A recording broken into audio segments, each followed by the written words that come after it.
Ladies and gentlemen, welcome back to the workshop. The first thing I have to do is apologize.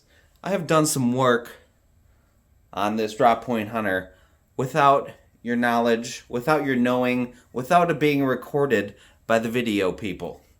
Now, I didn't do much, but I did some things, so I want to update you before we head out to the garage. First, I chose the handle material for the drop point hunter. I'm using whatever this wood is. It's beautiful. It's got a really nice flowy, like arc grain pattern in it, so it's gonna follow the arch of this blade very well. The only thing we did is drill holes. Okay, so don't yell at me too much. I'll show you what we did. We got our holes drilled, right? So I had laid out my Dicom fluid. You can see the scribe line that I used the compass for. This is going to be a 6-hole knife. Drilled our 6 holes. That's all I did. That's it. I promise. That's it. Well, okay, I just lied to you. We also drilled our holes in our handle material. That's it. It's just drilling holes. Put a bit in, pull the thing down, a hole appears. Right now what we're going to do is shape the handles. You can see I have it drawn out on where the handle is. Now I gave myself maybe about a 1/4 inch buffer on this so that I know I can go right to the line and not be over. We're starting the handle construction on this. I'm using brass pins. They are 7/64, which is a super weird size, but it's all I got. I don't know. So this is our pin material right here. What we're going to do today, shape the handles, cut the pins down to size. If we have time, we will get our West G-Flex epoxy, get everything put together, and then it's almost done. Let's get to cutting this pin material.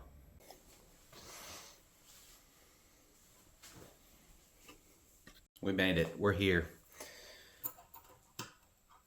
Time to cut the handle material. Can you see it? It's just a brass pin. Now, I did some measuring before. We're going to shoot for a 20 millimeter section of this. So I should be able to get, I don't know how long this thing is. Let's measure it. So this is 100, it looks like. This is 100 millimeters. So I'll be able to get 5 out of 1. Well, probably 4 because the saw is going to take a little out of it. And then I've got 2 more, so we've got plenty. What I'm going to do is just clamp this to a table. I don't have a fancy scroll saw or a bandsaw or anything like that, but I do have a hacksaw. Let's get it. Let's cut it.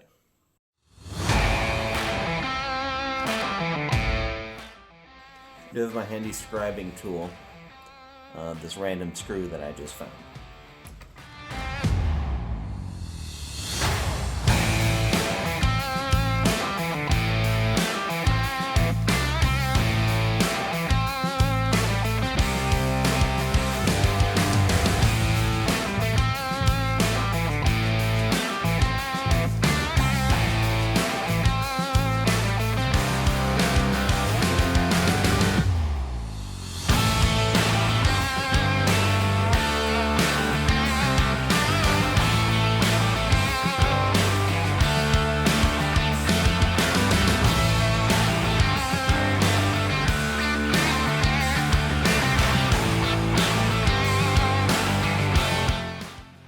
Okay, got our 6 pieces of pins cut.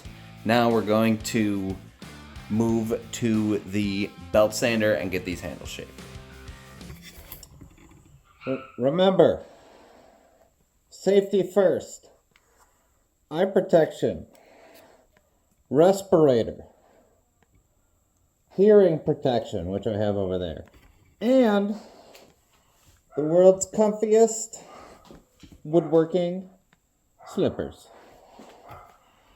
I have a really worn out 24 grit belt on this Harbor Freight 1x30 belt sander. We're going to see how far that gets us.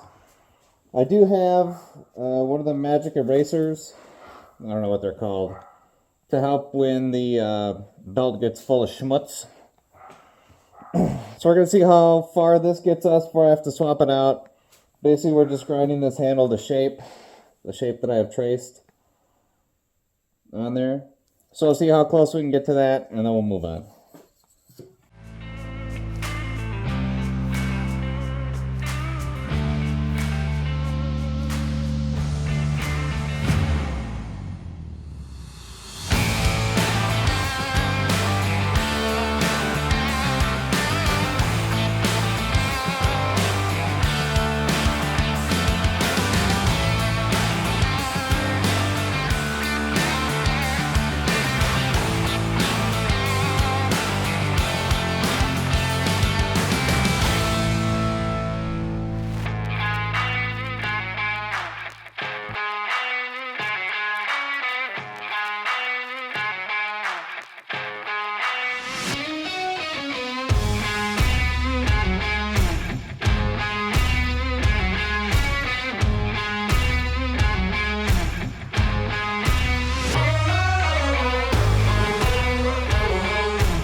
I'm very dusty. Very glad I had a respirator on. We got our scales pretty much ground to shape-ish. There's a little bit on every side just because I don't cut it that close with the belt grinder. So what we're going to do now is go fit these onto the knife, see how they look, and hopefully they're flat, or else we'll have to address that. I think they already kind of looked at them. And throw some epoxy on them. Get this handle set. Okay, so dry fit went pretty well. It looks just like I thought it would. I'm going to show you guys in a second. But remember when I was like, okay, it's time for epoxy. Let's glue this handle together. No, no, no. Bad. I haven't quenched the blade yet. I got to do that before we put the handle together. But I'll show you the dry fit right now. And then in the next video, we're going to move on to the quench.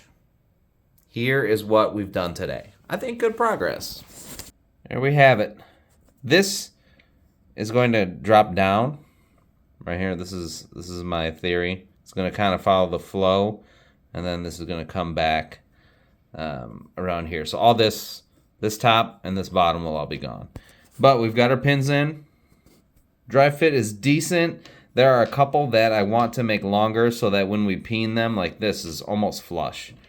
So that when we peen them over, I have plenty of material on top. I kind of want to have about that much on top. You can see how this is. I mean, that's pretty much flush, so that's going to do nothing. This one it's okay. But I'm just going to make them like obnoxiously long, like these front ones right here. That's what I want for painting. So we're going to do that probably off camera. Well, we need to put the handle on first and epoxy it before we even think about painting. But before that, we need to quench the blade. So that's where we're going to end today. Thank you so much for watching. If you enjoyed the video, don't forget to drop a like. Make sure you subscribe. Leave a comment if you didn't like it, and I will completely ignore it, just like I ignore all of your comments. I'm just kidding, I don't. If there's something helpful, useful, I will definitely respond. Take it to heart. Thank you guys once again for being here, and we will see you in the next video.